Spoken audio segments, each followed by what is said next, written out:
Hi friends, तर आज आपण डाळ शेंगांची आमटी बनवतोय। तर डाळ शेंगांची आमटी मी कशी बनवते माझ्या पद्धतीने तुम्ही सर्वांनी बघा आणि बघितल्यावर चॅनलला लाईक आणि सबस्क्राईब करा।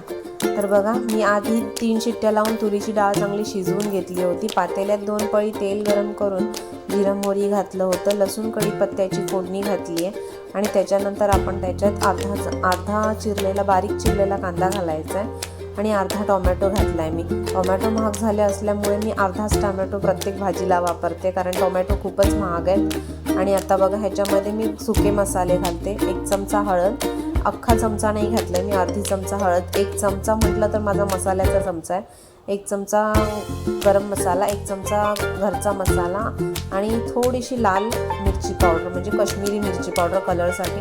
आणि असे सुके मसाले परतत असताना ते मसाले जळण्याची शक्यता असते, म्हणून थोडंसं किंचित पाणी घालून परतवा, म्हणजे ते मसाल्यांना चांगली तरी येते।